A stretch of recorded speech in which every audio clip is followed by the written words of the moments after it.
दशकों तक जो जमीन अंधकार में थी, अब वही जमीन रोशनी के नक्शे पर चमकने को तैयार है। जी हाँ, किसानों की आवाज को अनसुना करने वाली सत्ता अब खुद उनके दरवाजे पर है। जेवर का नाम अब सिर्फ नक्शे का एक हिस्सा नहीं, बल्कि एक नई शुरुआत का प्रतीक बनने जा रहा है।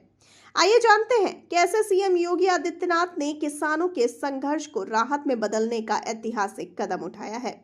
आपको बता दें कि उत्तर प्रदेश के मुख्यमंत्री योगी आदित्यनाथ ने गौतम बुद्ध नगर जिले के जेवर के किसानों को ऐतिहासिक राहत देते हुए भूमि अधिग्रहण के मुआवजे को 3100 रुपए वर्ग मीटर से बढ़ाकर 4300 रुपए वर्ग मीटर करने की घोषणा की है। यह घोषणा लखनऊ में किसानों के साथ हुई बैठक के दौरान की गई। मुख्यमंत्री ने आश्वासन दिया कि किसानों को मुआवजे के साथ साथ नियमानुसार ब्याज का भी भुगतान किया जाएगा। इसके अलावा प्रभावित किसानों के पुनर्वास और रोजगार की व्यवस्था को भी प्राथमिकता देने की बात कही गई।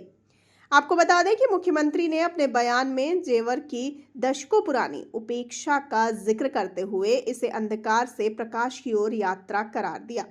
उन्होंने कहा कि यह क्षेत्र अब विश्व पटल पर अपनी छाप छोड़ने को तैयार है। सीएम योगी ने स्पष्ट किया कि अगले 10 वर्षों में यह क्षेत्र देश का सबसे विकसित क्षेत्र बन जाएगा और जो किसानों की समृद्धि और उत्तर प्रदेश के विकास का नया अध्याय लिखेगा। जेवर एयरपोर्ट परियोजना को उत्तर प्रदेश की आर्थिक रीढ़ बताते हुए योगी आदित्यनाथ ने यह भी घोषणा की कि इसके पास मेंटेनेंस, रिपेयर और ओवरहॉलिंग एमआरओ केंद्र की स्थापना की जाएगी। यह न केवल विमानों के रखरखाव का वैश्विक केंद्र बनेगा, बल्कि रोजगार के भी अवसर प्रदान करेगा। अभी तो आप चर्चा कर रहे हैं साहब नोएडा, ग्रेटर नोएडा की। अरे ये मान के चलिए कि आने वाले समय में, यानी ज्यादा समय नहीं, मात्र 10 वर्ष के बाद पूरे देश के अंदर सबसे विकसित क्षेत्र होने जा रहा है आपका जेवर। सबसे विकसित क्षेत्र,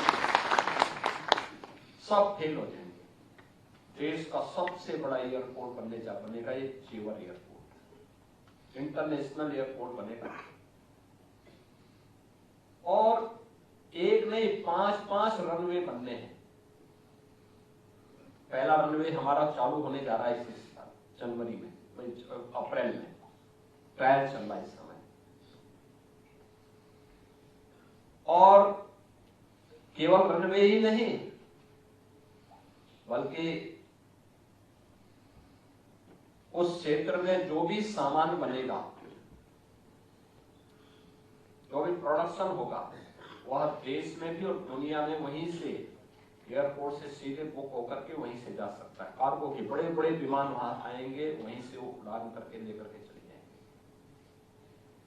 किसानों की सब्जी, किसानों के फल, किसानों के अनाज, ये सब भी दुनिया के अंदर कहीं भी वहां से ले जा सकते हैं, क्योंकि वहां पे बहुत सारी सुविधाएं मिलने जा रही। रैपिड रेल भी आ रहे, वहीं पर लेके आएंगे, मेट्रो भी लेके आएंगे, वहीं पर हम हाई स्पीड ट्रेन को भी लेके आने जा रहे हैं।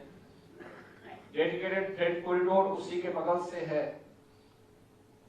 तो देश और दुनिया के अंदर कोई भी सामान पहुंचाने का एक प्रमुख केंद्र बनेगा और विकास की इतनी ज्यादा चीजें वहां पर आने वाली हैं, तो स्वाभाविक रूप से इस विकास का पूरा श्रेय तो आप ही लोगों को जाता है। जो अन्नदाता किसान इसके लिए अपनी भूमि दे रहा है और अपनी पैतृक भूमि देकर के विकास की इस प्रक्रिया को जोड़ करके एक अंधकार से अब उजाले की तरफ आकर के उसको विकास के साथ जोड़ रहा है। तो मैं इसलिए भी आपका स्वागत करता हूं, अभिनंदन करता हूं। एयरपोर्ट को अन्य प्रमुख क्षेत्रों से जोड़ने के लिए RRTS rapid rail transit system का विस्तार भी किया जाएगा, जिससे दिल्ली और अन्य शहरों से इसकी सीधी कनेक्टिविटी सुनिश्चित हो सके।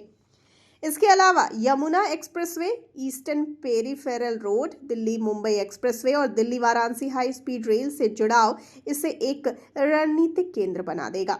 सीएम योगी के इस कदम को आगामी चुनाव से भी जोड़कर देखा जा रहा है। किसानों को राहत देने का यह निर्णय भारतीय जनता पार्टी के ग्रामीण वोट बैंक को मजबूत करने की रणनीति का हिस्सा माना जा रहा है।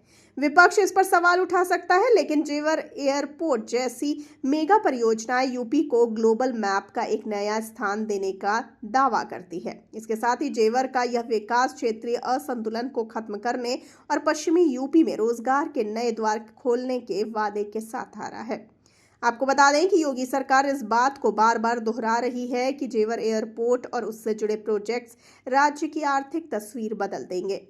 मुख्यमंत्री योगी आदित्यनाथ का यह कदम न केवल किसानों की समस्याओं का समाधान है, बल्कि उत्तर प्रदेश के विकास के लिए एक दूरदर्शी योजना का हिस्सा भी है। यह घोषणा किसानों के चेहरे पर मुस्कान लाने के साथ साथ राज्य की अर्थव्यवस्था को नई ऊंचाई पर ले जाने का वादा करती है। लेकिन यह देखना दिलचस्प होगा कि यह योजना कितनी तेजी और कुशलता से जमीन पर उतरती है।